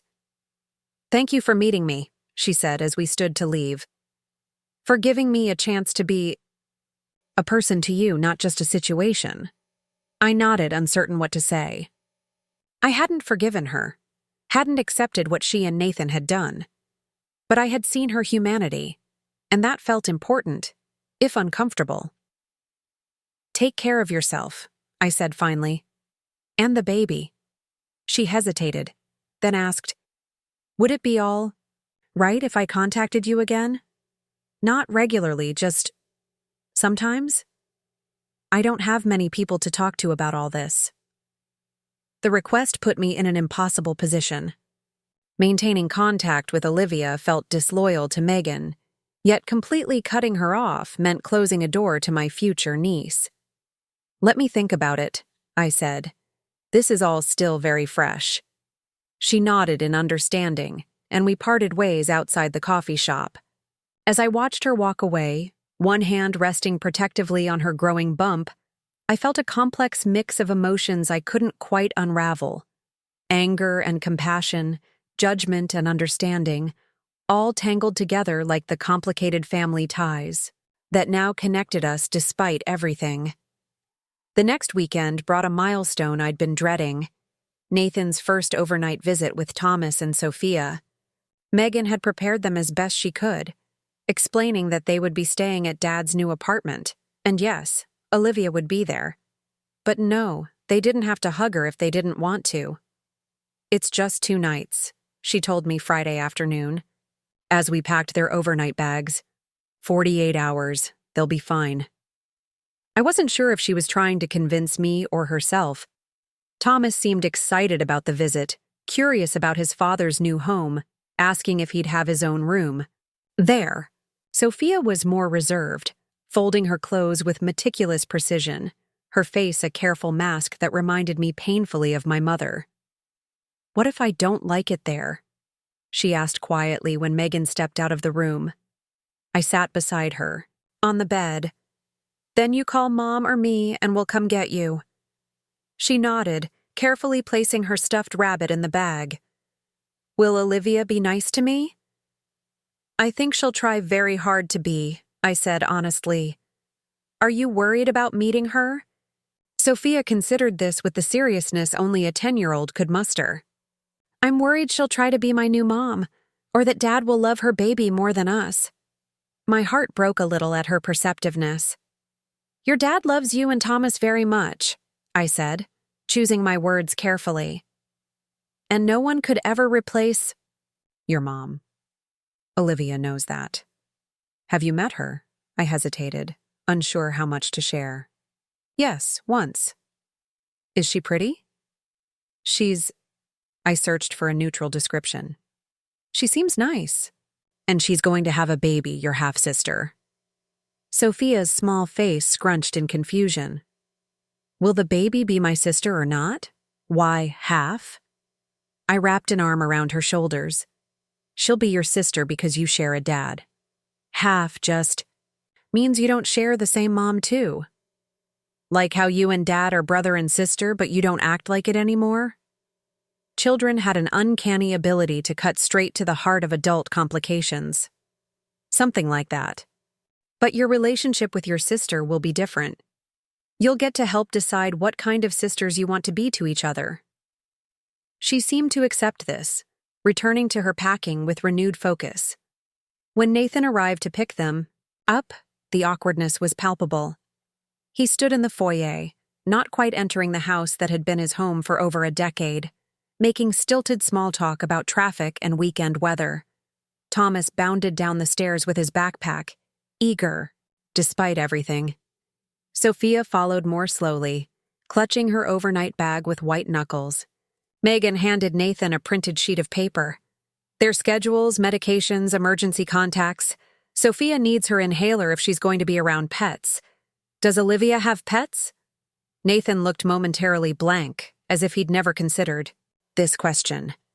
"A cat, I think, but it's hypoallergenic." "No cat is truly hypoallergenic," Megan said tightly. "Just make sure the inhaler is accessible." He nodded, folding the paper into his pocket without reading it. "We'll be fine. I've taken care of my own kids before." The comment hung in the air, a reminder of how much had changed. These were his kids, but he hadn't taken care of them alone for more than a few hours in recent memory. Megan had always been the primary caregiver, the one who knew about inhalers and allergies and favorite bedtime stories. "Call if you need anything," I told the children, crouching to give each a tight hug. "Anytime, day or night." "They'll be too busy having fun," Nathan said with forced cheer. "I've got the new PlayStation set up, and we're going to that trampoline park tomorrow." Thomas brightened, but Sophia just clutched her bag tighter. As they walked toward Nathan's Range Rover, she turned back once, her small face a study in uncertainty. I waved encouragingly, holding my smile until they drove away. Megan and I stared at the empty driveway for a long moment. "They'll be okay," I said, trying to sound confident. "I know," she replied. But neither of us moved from the doorway for several minutes, as if our continued vigil could somehow protect Thomas and Sophia as they entered this new chapter of their fractured family life. That night, Megan and I ordered takeout and opened a bottle of wine, both of us checking our phones with embarrassing frequency. When Thomas finally called at bedtime, we put him on speaker. "Dad's apartment is really big," he reported. "And it has a pool in the building. And Olivia made tacos for dinner." "That sounds nice," Megan said, her voice admirably steady. "Did you brush your teeth?" "Dad said I could do it in the morning." I saw Megan's jaw tighten, but she didn't. Comment on this departure from routine. "Is Sophia there? Can I say goodnight to her too?" "She's in her room. She said her tummy hurts." Megan and I exchanged concerned glances. "Can you ask Dad to put her on the phone, please?" We heard muffled conversation, then Sophia's small voice. "Hi, Mom." "Hey, sweetheart. Thomas says you're not feeling well?" My stomach hurts. Her voice was thin and slightly tremulous. And I forgot Hoppy. Hoppy was the stuffed rabbit she'd slept with since infancy. "Oh, honey, do you want me to bring him over?" Nathan's voice interrupted in the background. "She's fine, Megan. Kids forget things. She'll survive one night without a stuffed animal." Megan's knuckles whitened around her wine glass, but her voice remained gentle. "Sophia, is it a bad tummy ache or just a little one?" "Just little," Sophia said, though something in her tone suggested otherwise. "Dad says I'm just nervous about the new place." "That's probably true," Megan agreed. "New places can make our tummies feel funny. Do you want to come home?" "It's okay if you do." Nathan's voice again, louder this time. "She doesn't need to come home. She's fine. We're all fine." I found myself clenching my fists at his dismissive tone. This was exactly what I'd feared. Nathan prioritizing the appearance of a successful first visit over his children's actual needs and feelings. "Let me talk to your dad," Megan said finally, her patience clearly wearing thin. The phone rustled, then Nathan came on the line. "She's fine, Megan. You're making it worse by suggesting she can bail at the first sign of discomfort." "She's 10, Nathan. And she's dealing with her parents' divorce, her father's new girlfriend, and sleeping in a strange place. If she wants to come home, I'm coming to get her." And undermine my relationship with her even further? Great co-parenting. I could practically hear Megan counting to 10 before she responded. "Put Sophia back on, please." More rustling. Then Sophia's voice again. "Mom?" "Sweetheart, listen to me. If you want to try staying the night, that's okay. If you want to come home, that's okay too. It's completely your choice." A long pause. Then, so quietly, we almost missed it. "I want to try." "That's my brave girl," Megan said warmly. "Call me anytime if you change your mind, okay? Even in the middle of the night." After they hung up, Megan sat motionless, staring at her phone. "This is going to be harder than I thought," she said. Finally. "You handled it perfectly," I assured her. "Did I? Maybe Nathan's right. Maybe I'm making it worse by giving her an escape route. Or maybe you're teaching her that her feelings matter, that she has agency even in difficult situations." I refilled our wine glasses. That's a lesson I wish someone had taught me earlier in life. Megan looked at me thoughtfully. "You never talk much about your childhood, about what it was like growing up in the Mitchell family." I shrugged. "Nothing dramatic to tell. My parents always favored Nathan. He was the son, the heir to the business, the one who could carry on the Mitchell name. I was supplementary." That must have hurt. "It did," I acknowledged, "but it also made me self-reliant, independent. While Nathan was being handed everything, I was building things for myself. In some ways, it was a gift." Megan tilted her head. "Is that why you've been so supportive through all this? Because you know what it feels like to be the less favored one?" The question caught me off guard with its insight. "Maybe," I said slowly. "I know what it's like to have your feelings dismissed, to be treated as less important than someone else's convenience or ego. I wouldn't wish that on anyone, especially children. She reached across the table to squeeze my hand. Well, I'm grateful, whatever the reason. I don't know if I could have faced these past weeks alone. Despite our concerns, the weekend passed without major incident. Sophia's stomachache subsided, Thomas loved the trampoline park, and by Sunday evening, both children returned home intact, if somewhat subdued. Sophia mentioned that Olivia had been nice but weird, while Thomas was full of stories about the apartment building's amenities and the huge TV in Nathan's living room. "Did you meet any of the neighbors?" Megan asked as she unpacked their bags. Thomas shook his head. "Dad said we should be quiet in the hallways because the neighbors don't like noise, but I heard them fighting." Megan paused in her unpacking. "Fighting? Who?" "Dad and Olivia," Thomas said matter-of-factly. "Last night after we went to bed, she was crying about something, and Dad was saying really loud that she was being unreasonable." Megan and I exchanged glances. "Do you know what they were fighting about?" I asked carefully. Thomas shrugged. "Something about a doctor's appointment and work. Dad kept saying he had an important meeting he couldn't miss." So Nathan was already prioritizing work over Olivia's pregnancy, a familiar pattern emerging in his new relationship. I felt a twinge of vindication followed immediately by guilt. Whatever issues Nathan and Olivia had, they would ultimately affect the innocent child they were bringing into the world. The following week brought new challenges at Cascade Creative. The loss of Mitchell Properties and its associated accounts had created a significant revenue gap, one that wasn't easily filled in Portland's competitive marketing landscape. "We need to consider restructuring," Becca said during our weekly leadership meeting. "Streamlining staff, focusing on our most profitable service lines." "Layoffs, you mean?" I said flatly. She nodded, her expression grim. "At least 4 positions, maybe more if we can't secure new business by the end of the quarter."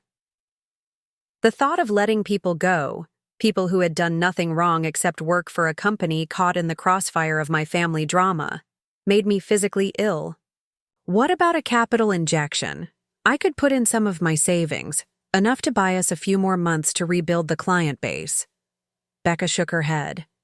"That's a generous offer, but it's not sustainable. We need recurring revenue, not a one-time cash infusion." I stared out the window at the Portland skyline, wondering how things had unraveled so quickly. Just months ago, Cascade Creative had been thriving, on track for our best year ever.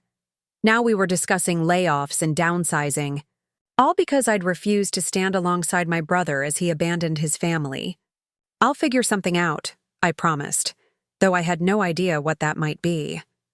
Later that afternoon, as I was reviewing potential new client opportunities, my assistant knocked on my door. "Emma, there's someone here to see you. She doesn't have an appointment, but she's quite insistent." I looked up, expecting perhaps another reporter seeking comment on the Mitchell family saga. Instead, Claire Mitchell stood in my doorway, looking uncharacteristically uncertain. "Mom," I said, surprised. "What are you doing here?" She stepped into my office, closing the door behind her. "I wanted to see you. It's been weeks." "You know where to find me," I pointed out. "You just haven't tried." She sighed, settling into the chair across from my desk. "That's fair. I haven't handled any of this well." I studied my mother, noticing the subtle signs of strain, the tightness around her eyes, the slight tremor, in her usually steady hands. "Why now?" "I had lunch with Olivia yesterday," she said, surprising me. "At your father's insistence. A getting-to-know-you meal that was about as comfortable as you'd expect." I raised an eyebrow. "And?" "And she mentioned that she'd met with you, that you'd been civil, even kind in your way. It made me realize how little effort I've made, compared to you."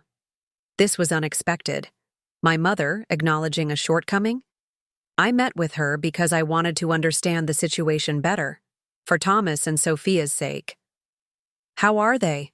She asked, genuine concern in her voice. I miss them. They miss you too, I said honestly. Thomas asked last week why Grandma doesn't visit anymore. She flinched. I wasn't sure if I'd be welcome with everything that's happened. They're children, Mom. They don't understand. Adult divisions and loyalties. They just know their grandmother disappeared from their lives at the same time their father did. Shame flashed across her face. I've handled this terribly, haven't I? Yes, I agreed, but gently. But it's not too late to fix it. She twisted her wedding ring nervously, a gesture I'd seen thousands of times throughout my childhood. Your father thinks it would be disloyal to Nathan, spending time with Megan and the children without him. And what do you think? She looked startled by the question, as if her own opinion was a novel concept. I think they're my grandchildren, regardless of what's happened between their parents. I think they deserve better from me. I felt a glimmer of hope, the first sign that someone in my family besides me might be willing to put the children's needs above Nathan's comfort. Megan would welcome your involvement, I said. She's never tried to keep you away. Really? Even after how we've behaved? Really? She knows how much Thomas and Sophia love you. That's all that matters to her. My mother's composure cracked slightly, her eyes growing damp. I've been a coward, Emma, taking the path of least resistance, as I always have. I couldn't disagree with her self-assessment, but seeing her vulnerability softened my anger. Why, are you really here, Mom? She took a deep breath. To apologize, to you, primarily, for not standing up for what's right. For putting Nathan's needs above everyone else's, including yours. It's a pattern I've followed your entire life, and I'm only now seeing how damaging it's been. I stared at her, momentarily speechless. In 34 years, I couldn't recall my mother ever apologizing to me for anything substantive. What changed? Meeting Olivia, oddly enough, she admitted. Seeing how young she is, how uncertain beneath that confident exterior. Realizing that Nathan has done to his first family exactly what your father threatened to do to us once. This was news to me. Dad threatened to leave? She nodded, not meeting my eyes. When you were about 5, Nathan 7, he had an affair with his executive assistant, so cliché I know. He was prepared to leave us for her until she ended things unexpectedly. She gave a bitter laugh. I always wondered if she saw something in him I was too blinded by love to recognize. Struggled to process this revelation. You never told us, of course not. We worked through it, as your father said. But something changed between us after that. I stopped trusting him completely. And she hesitated. He became more controlling. About the public image, about how we appeared to others. The perfect Mitchell family became his obsession. Pieces of my childhood suddenly clicked into place. My father's insistence on flawless family photos, his rage when Nathan or I caused any public embarrassment, his preoccupation with maintaining the Mitchell reputation at all costs. And now, Nathan's following in his footsteps, I said. The pattern repeats, my mother agreed sadly. But I don't want to repeat my mistakes. I don't want Thomas and Sophia feeling what you felt. Less important, less valued, less loved. I wanted to believe her, but decades of experience made me cautious. Does Dad know you're here? She shook her head. He thinks I'm at my book club. He wouldn't understand this conversation. But you came anyway. I came anyway, she confirmed, straightening her shoulders. I'm trying to be braver, Emma. To make my own choices, not just the ones that keep the peace. Despite everything, I felt a surge of pride in my mother. Small steps, but significant ones for a woman who had spent her life accommodating others at her own expense. Would you like to see the children? I asked, They're having dinner at our place tonight. You could join us." Her face lit up, then dimmed with uncertainty. "Are you sure Megan would be comfortable with that?" "Not completely," I admitted. "But I think it's worth trying. For the kids." We made arrangements for her to come to my downtown condo later that evening. After she left, I sat at my desk for a long time, processing the conversation. My mother's visit represented the first crack in the united front my family had presented since Nathan's revelation. A small one, perhaps, but significant. I called Megan immediately to discuss the unexpected development. "Your mother wants to see the kids?" she asked, surprised. "Without Nathan?" "Apparently so," I confirmed. "She seems genuinely remorseful about how she's handled things. I told her she could join us for dinner tonight, but I wanted to check with you first." Megan was quiet for a moment. "The children would love to see her," she said finally, "and I don't want to be the one keeping them from their grandmother." "Are you sure? We can make it another time if it's too much right now." "No, it's fine. Actually, it might be good to have her see how we're managing without Nathan. That life goes on, that we're okay." I admired Megan's capacity for grace in a situation where bitterness would have been entirely justified. "You're a better person than I am," I told her. She laughed softly. "No, just more practiced at putting the children first. Speaking of which, I need your help with something else. Thomas has a science fair coming up, and the project he wants to do requires adult supervision I can't provide while working on this Crawford proposal. Let me guess. Something involving power tools or potentially explosive chemicals." "Volcano," she confirmed. "Very original." "I'll pick him up from school tomorrow and we'll get started. Sophia can help too if she wants." "Thanks, Emma. You're a lifesaver." That evening, my small condo filled with the kind of family chaos I'd come to cherish. Thomas explaining his volcano vision in enthusiastic detail, Sophia setting the table with meticulous care, Megan adding final touches to the lasagna we'd prepared together. When the doorbell rang, a momentary hush fell over the scene. "I'll get it," I said, catching Megan's eye. She nodded, offering a small, encouraging smile. My mother stood in the hallway, holding a bakery box and looking uncharacteristically nervous. "I brought dessert," she said. "Those chocolate eclairs Thomas loves." "Grandma!" Thomas spotted her from the kitchen and raced over, throwing his arms around her waist. Sophia followed more cautiously, but her face brightened when my mother crouched to embrace her. "I've missed you two so much," my mother said, her voice thick with emotion. "You've grown since I last saw you." "It's only been like a month, Grandma," Thomas pointed out with a child's blunt honesty. My mother winced slightly. "Still too long," she said, smoothing his hair. Dinner was initially awkward, with conversation sticking to safe topics: school, Thomas's volcano plans, a book Sophia was reading. My mother seemed uncertain of her role in this new configuration, sitting stiffly at first, watching Megan and me interact with the children with a mixture of surprise and what looked like envy. Gradually, though, the natural warmth of the children and Megan's gracious hosting softened the atmosphere. By dessert, my mother was laughing at Thomas's recreation of a classroom mishap involving the class hamster and a substitute teacher's toupee. After the children went to the living room to watch a show, the three of us adults sat with coffee at the kitchen table. The moment of reckoning finally arrived.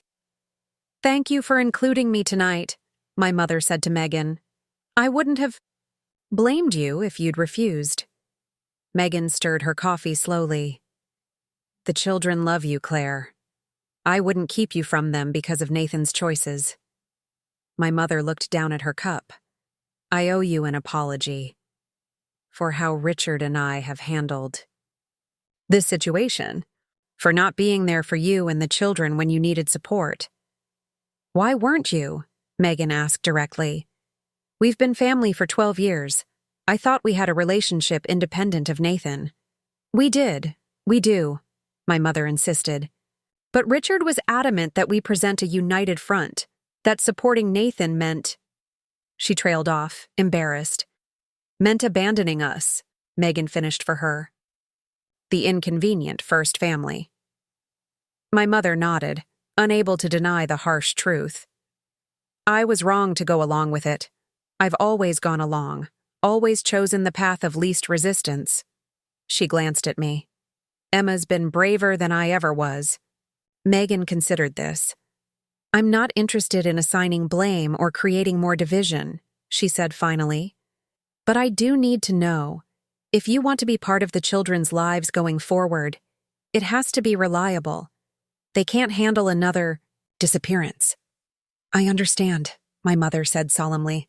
I want to be present for them, consistently. Whatever that looks like with our complicated family situation. It means sometimes seeing them without Nathan, I pointed out. It means respecting Megan's role as their primary parent. It means not trying to smooth things over or pressure anyone into family gatherings that might be unhealthy or premature. My mother straightened her shoulders. I can do that. I want to do that. Megan studied her for a long moment, then nodded. Then you're welcome in our lives, Claire. The children need all the love and stability they can get right now.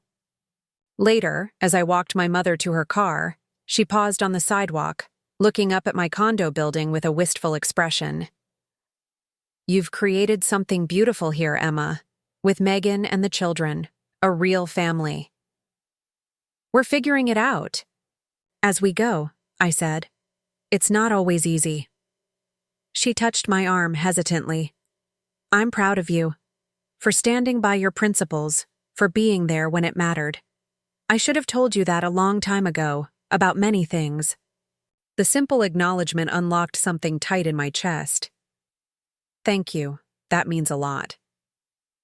Richard will come around eventually, she said, though she didn't sound entirely convinced. He's stubborn, but he's not heartless. He misses you, though he'd never admit it. I wasn't as confident about my father's capacity for change, but I appreciated her optimism. One step at a time, Mom. Tonight was a good start. She hugged me before getting into her car, a real hug, not the perfunctory embrace she'd performed at family functions for years. I'll call about taking the kids to the Science Museum this weekend if that's okay with Megan. I think she'd welcome the break, I said, and they'd love it. As I watched her drive away, I felt cautiously hopeful for the first time in weeks. The Mitchell family would never be what it once was, but perhaps something new and more authentic could emerge from the wreckage, something built on honesty rather than appearances, on genuine connection rather than obligation. The following day at Cascade Creative, I was reviewing potential new business opportunities when my assistant buzzed me. There's a Mr. Crawford here to see you. He doesn't have an appointment. Robert Crawford was the founder and CEO of Crawford Environmental Design, the firm that had offered Megan a position. I'd never met him, though his reputation in Portland business circles was stellar. Send him in, I said, curious and slightly concerned. Had something happened with Megan's job? Offer? Robert Crawford was in his early 60s, with silver hair and the weathered complexion of someone who spent considerable time outdoors. He strode into my office with the confident bearing of a successful entrepreneur. Emma Mitchell, he said, extending his hand. Robert Crawford. Thank you for seeing me without notice. Of course, I replied, shaking his hand. What can I do for you, Mr. Crawford? He settled into the chair across from my desk. I'll get straight to the point. I'm interested in discussing a potential partnership between Crawford Environmental and Cascade Creative. I raised an eyebrow. A partnership? What kind of partnership? The mutually beneficial kind, he said with a slight smile. My firm has expanded significantly over the past 2 years. New offices in Seattle and Denver, a growing client base, and frankly, marketing needs that have outgrown our in-house capabilities. And you're approaching us because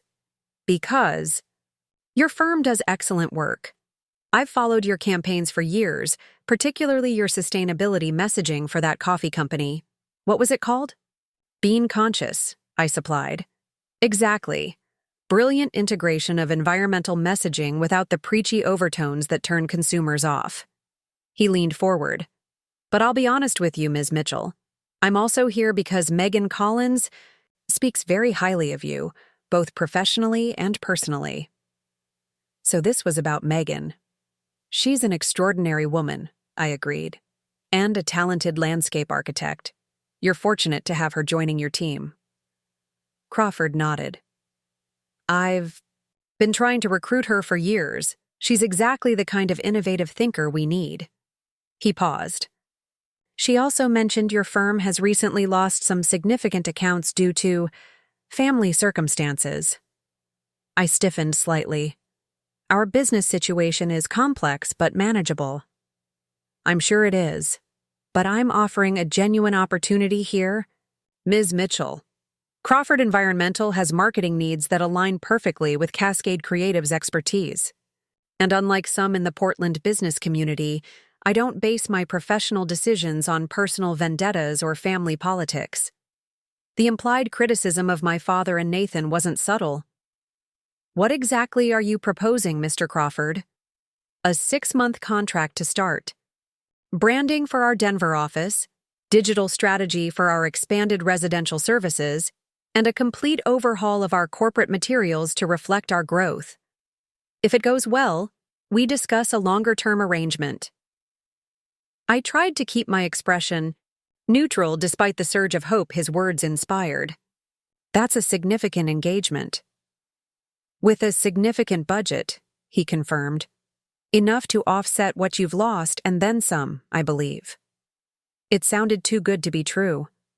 Why us specifically? There are other agencies in Portland with strong environmental credentials. Crawford smiled. 3 reasons. First, your work truly is exceptional. Second, I believe in supporting businesses that align with my values, and standing by family in times of crisis is a value I respect deeply. And third, his smile widened, I've disliked Richard Mitchell for 30 years, and the thought of poaching his daughter's agency from under his nose gives me a satisfaction I'm not ashamed to admit. I couldn't help laughing at his honesty. At least you're straightforward about your motivations. Always. Life's too short for games, he agreed. So, Ms. Mitchell, are you interested in discussing details? The opportunity Crawford offered could save Cascade Creative from layoffs, and downsizing could provide the breathing room we needed to rebuild our client base independent of Mitchell Properties. It was exactly what we needed, arriving at precisely the right moment. Yet I hesitated. Did Megan put you up to this? Put me up to it? No. Mentioned your situation? Yes. Crawford looked thoughtful. Does it matter? The business need is genuine. Your firm's qualifications are genuine. The fact that it helps someone I respect who's going through a difficult time is a bonus. He was right, of course. In business, motivations often mattered less than results. And Crawford Environmental was exactly the kind of client Cascade Creative wanted. Innovative, growth-oriented, values-driven. I'd be very interested in discussing details, I said finally, but I want to be clear. We'd need to win this business on merit, not sympathy or some corporate version of revenge. Crawford's expression shifted to respect. I wouldn't offer otherwise. My board wouldn't approve a partnership based on personal considerations, no matter how satisfying. He reached into his briefcase and extracted a folder. Here's our initial RFP. Review it, have your team prepare a proposal, and we'll proceed like any normal business relationship. As he stood to leave, he added, though I should mention that Vertex Design and Hammond Partners are also being invited to pitch.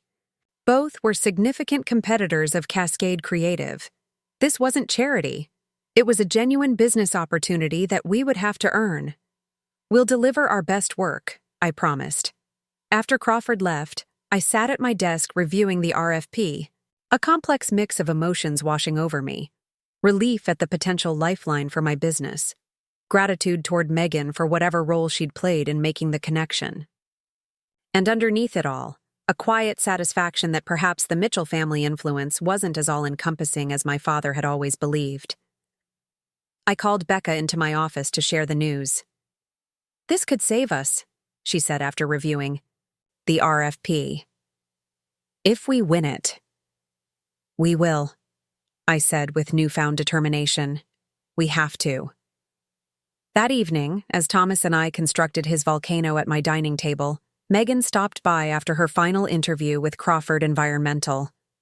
"So," I said casually as she hung up her coat, "Robert Crawford paid me a visit today." She had the grace to look slightly embarrassed. "Did he? How interesting." "Very interesting. Almost as interesting as the substantial RFP he left for Cascade. Creative to bid on." Megan busied herself examining Thomas's volcano progress. "That sounds like a good opportunity for your firm."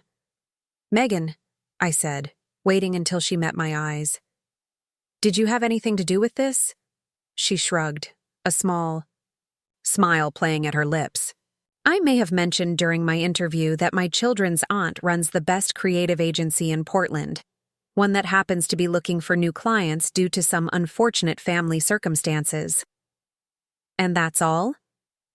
"I also might have shown him your future Portland sustainability campaign while discussing my vision for integrating environmental messaging into urban design."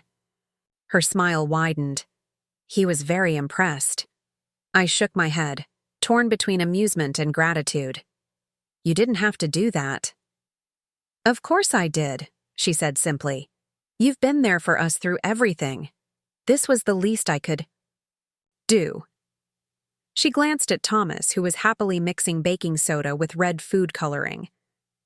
"Besides, Crawford Environmental is legitimately expanding. They need a good agency. It's a win-win." I hugged her impulsively. "Thank you." She returned. The embrace. "That's what family does, Emma. The real kind." 6 months could change everything. The Portland summer had faded into a crisp autumn, painting the city in shades of amber and gold. I stood in the Crawford Environmental office courtyard, watching as Megan unveiled her design for their new sustainable garden space, a project that had quickly become her signature achievement at the firm. "The living wall will filter rainwater while providing habitat for native pollinators," she explained to the gathered employees and press. Her confidence was striking. This was a woman who had rediscovered her professional identity, who had built something beautiful from the ashes of her personal life. Robert Crawford beamed beside her, clearly pleased with both the design and the woman he'd hired to create it. After the presentation, as guests mingled and explored the garden features, he made his way to where I stood. "Your campaign launch for our residential division exceeded projections by 30%, he said without preamble. "The board is impressed." "I'm glad to hear it," I replied. "Though I suspect Megan's designs sell themselves." He laughed. "Don't undersell your contribution, Emma. The Living Spaces, Living Planet messaging framework you developed has transformed how we communicate with clients." He glanced toward Megan, who was answering questions from a local environmental reporter. "She's extraordinary, isn't she? In 6 months, she's revolutionized our approach to residential design." "She always was," I said. "She just needed the right opportunity to shine." Crawford nodded thoughtfully. "Sometimes life's hardest blows lead us where we need to be." He excused himself to speak with other guests, leaving me to reflect on the truth of his words. The past 6 months had indeed been transformative, not just for Megan, but for all of us. Cascade Creative had not only secured the Crawford Environmental contract, but leveraged it to attract 3 other sustainability-focused clients. We'd avoided layoffs and were actually hiring again. The Mitchell Properties shadow, which had once seemed so threatening, had receded as we built our own path forward. Thomas and Sophia had settled into a new routine. Weekdays and every other weekend with Megan in the charming craftsman bungalow she'd purchased in a family-friendly neighborhood. Alternate weekends with Nathan and Olivia. The transition hadn't been seamless, but it had been manageable, thanks largely to Megan's unwavering focus on the children's well-being. My mother had kept her promise, becoming a consistent presence in Thomas and Sophia's lives. She took them to museums and parks, attended school events, and even stayed overnight occasionally when Megan needed coverage for work trips. This new, more independent Claire Mitchell was a revelation, still elegant and proper, but with a quiet strength that had previously been buried under decades of accommodation. As for my father, the situation remained complicated. We'd spoken, twice, brief, awkward conversations at business functions where avoiding each other would have created more attention than a cordial exchange. He remained stiffly formal, unwilling or unable to acknowledge the fundamental injustice at the heart of our family fracture. Mitchell Properties had recovered from the temporary turbulence caused by Nathan's scandal, and with that stability came a return to the status quo, at least in my father's mind. Nathan and I maintained a careful distance. We exchanged necessary communications about the children, but avoided deeper conversations. I'd seen him at Thomas's baseball games and Sophia's piano recital, both of us positioned at opposite ends of the audience, acknowledging each other with tight nods. The vast space between us was filled with unspoken words, unresolved feelings, and the awareness that some bridges once burned could never be fully reconstructed. And then there was Olivia and the baby, my niece, Aurora Claire Mitchell, born on a stormy August night. Despite my complicated feelings about the circumstances of her birth, I couldn't deny the pull of family connection. When Olivia had texted a photo of the newborn, tiny and perfect with a shock of dark hair, something in me had softened. "Would you like to meet her?" Megan asked one evening as we sat on her porch, watching Thomas and Sophia play in the yard, with their grandmother. She'd noticed me looking at the baby photo on my phone. I glanced at her, surprised. "You wouldn't mind?" She sipped her wine thoughtfully. "Aurora is Thomas and Sophia's sister. She'll be part of their lives whether I like it or not, and you're her aunt." She shrugged. "Family is messy, but it's still family." Her generosity humbled me. "How do you do that? Find grace where most people would only feel bitterness?" "Practice," she said with a small smile. "And perspective. The children are watching how I handle this. What lessons do I want them to learn? That pain should be answered with more pain, or that we can choose a different path." The following weekend, I found myself standing outside Nathan and Olivia's apartment, a small gift bag in hand, my heart hammering with unexpected nervousness. Nathan opened the door, surprise flashing across his face. "Emma, I didn't expect—" He stopped, recalibrating. "Come in." The apartment was bright and modern, with baby items scattered among the designer furniture, a strange juxtaposition of Nathan's sleek aesthetic and the chaotic reality of new parenthood. Olivia sat on the couch, Aurora asleep on her chest. She looked exhausted, but brightened when she saw me. "You came," she said simply. "I brought something for Aurora," I replied, holding out the gift bag. Inside was a small stuffed rabbit, similar to Sophia's beloved Hoppy. A tradition of sorts. Nathan took the bag, an unreadable expression crossing his face. "Thank you." The awkwardness was palpable, 3 adults connected by blood and circumstance, but separated by choices and consequences. I moved toward Olivia, looking at the sleeping infant on her chest. "She's beautiful," I said honestly. "Would you like to hold her?" Olivia offered. I hesitated, then nodded. As she carefully transferred Aurora into my arms, I felt an unexpected surge of emotion. This tiny person, innocent of the complicated circumstances of her arrival, was part of me, my blood, my family. Her small face bore the unmistakable Mitchell features, the same ones I saw in Thomas and Sophia, in Nathan, in myself. "Hello, Aurora," I whispered. "I'm your Aunt Emma."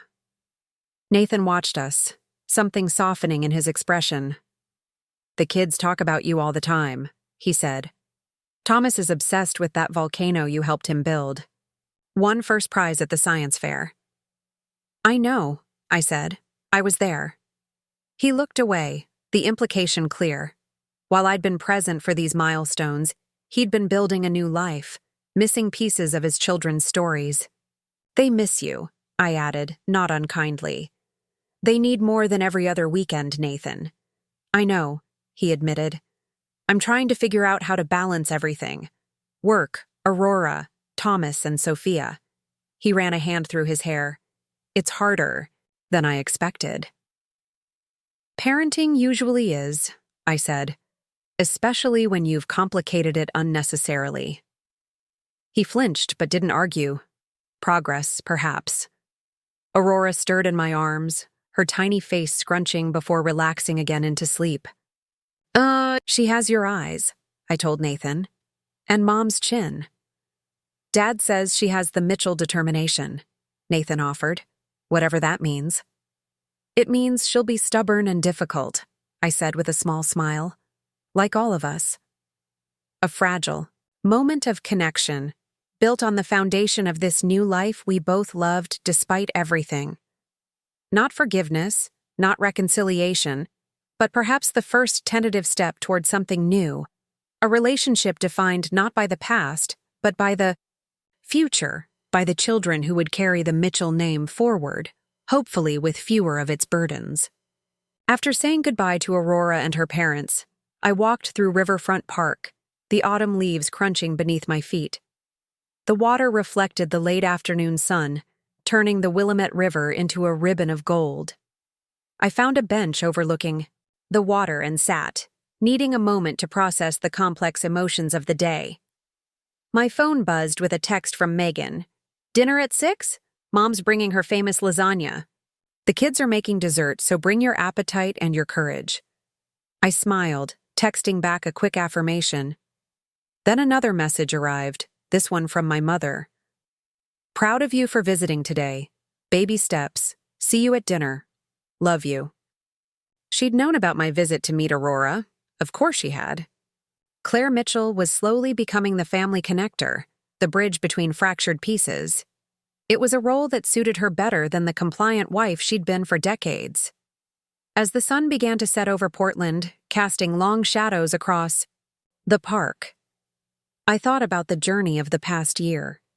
Nathan's betrayal had shattered what I'd thought was the foundation of my life. My family, my business, my understanding of loyalty and love. Yet from those broken pieces, something new had emerged. Deeper relationships, unexpected alliances, a stronger sense of self. I'd always defined family through blood and obligation. Now I understood it differently, as a choice made daily, a commitment to show up for the people who matter, to stand by values bigger than convenience or comfort. My family now included Megan, who had no biological connection to me, but had become as close as any sister. It included Thomas and Sophia, who looked to me not just as their aunt, but as their constant, their safe harbor in a sea of adult complications. It included my mother, evolving from the passive figure of my childhood into someone with her own voice and choices. And yes, it included Nathan, Olivia, and Aurora too. At a distance for now, but connected nonetheless. The future would determine what that connection might become. Not the idealized family of my father's carefully constructed image, but something real, with all its flaws and fractures and possibilities for growth. The sun dipped below the horizon as I rose from the bench, heading toward Megan's home, toward dinner and laughter and the people who had chosen to be family to each other. Even when it wasn't easy, especially when it wasn't easy. He had chosen his pregnant mistress. My family had chosen to cut all ties. But in that cutting, We had found freedom to build something truer than what we'd lost. A family defined not by obligation or appearance, but by love, choice, and the courage to stand by both when they mattered most. As I walked through the autumn evening, I felt a sense of peace that had been elusive for so long. The Mitchell family would never be what it once was, but perhaps it could be something better, something real. And in that reality, messy and imperfect as it might be, I had finally found my place. Up next, you've got 2 more standout stories right on your screen. If this one hit the mark, you won't want to pass these up. Just click and check them out.